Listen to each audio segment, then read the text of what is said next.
네, 안녕하세요. 오늘은 증권 ETF 2021년에도 가자라는 주제로 방송을 찍어봅니다. 지난 3개월쯤 전에 제가 이런 증권사만 논았다라는 주제로 방송을 한번 찍은 적이 있어요. 이때 상황이 어땠었냐면 뭐 SK 바이오팜이라든가 카카오 게임즈 등으로 흔히 따상하리라는 신조어를 막 얘기하면서 증권사로 공모주 청약하겠다는 돈들이 물밀듯이 들어오던 상황이었습니다. 그래서 이런 것들을 감안해 보면 향후에 우리나라가 현재 지금 부동산도 지금 정책적으로 막고 있고 이런 부분들을 감안해 보면 주식 쪽으로 돈이 많이 들어올 수 있고요. 특히 국내뿐만 아니라 해외 주식도 투자하는 열풍이 불다 보니 결국 증권사의 수수료 수익이 늘어나겠지라는 상상을 해봤던 거죠. 실제 9월 7일 방송 촬영한 이후로 한 14%나 올랐습니다. 뭐 개별 종목에 비하면 여전히 상승률이 작다고 볼 수는 있지만 코스피랑 유사한 수준의 상승률.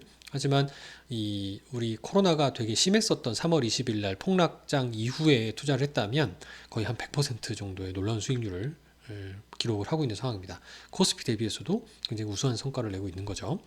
그렇다 보니까 지금 주가가 2배 올랐다라는 기사가 나옵니다. 근데 저는 사실 이런 기사를 보면 좀 불안합니다. 왜냐하면 기사에 막 떠들어댄다는 얘기는 거의 다 왔다는 얘기가 아닌가라는 불길한 생각이 항상 드는 거죠.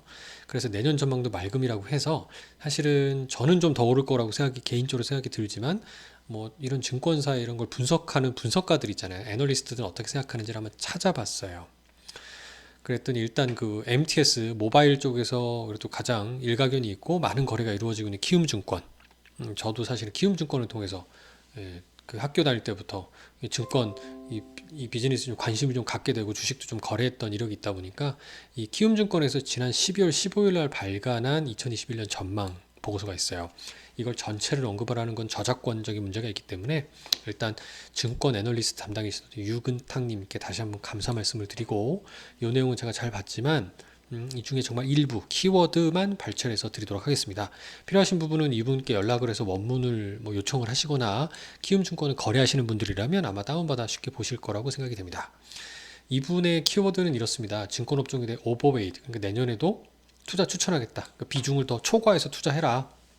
라는 투자 의견을 유지한다는 거예요. 그 이유는 첫 번째는 앞서 처음에 말씀드렸던 부동산에서 주식의 시대라는 거죠. 그러니까 정책적으로 막고 있죠. 시장은 또 저금리죠. 그럼 당연히 개인은 주식 투자 쪽으로 돈이 몰릴 가능성이 높다. 그래서 요새는 뭐 나스닥 100 ETF든 삼성전자 주식이든 장기 투자해라부터 해서 온갖 투자의 대가들 고수들이 막 난무하고 있습니다. 이런 것들은 다 주식 거래를 늘리는 요소이기 때문에 당연히 증권사 입장에서 수수료 수입이 늘어나는 장점이 되겠죠.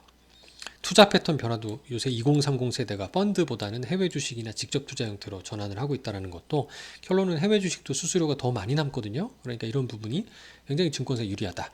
자산관리 시장의 직접 투자 수혜도 결국은 기존의 로보 어드바이저라는 게 나와서 우리가 여러 자산을 합리적으로 자산 배분을 잘 해보겠다라고 막 표방을 하고 있는데 일단 그 부분이 증권사로 돈이 많이 몰리다 보니까 이 증권사의 MTS와 이런 온라인 시장의 특성과 붙어서 굉장히 확산이 더 빠르게 될 수 있다는 게 장점이에요. 그러니까 이런 등등이 지금 우리 코로나의 비대면의 언택트 시대의 트렌드와 맞물려서 상당히 좀 폭발력 있게 다가오고 있고 산업이 커지고 있고 결론은 이런 증권 업종 관련돼서 이제 호재다라는 게 오늘의 결론, 키움증권에서 말씀하신 결론이 아닌가 생각이 되고요. 그래서 저도 지금 단기간 뭐 18% 정도 오르고 좀 조정이 나온다, 14% 정도 된다고 하지만 여기서 끝나기보다는 우리 코스피의 성장, 상승세가 지속되는 한 아마 코덱스 증권도 계속 가지 않을까라는 게 오늘의 결론입니다. 감사합니다.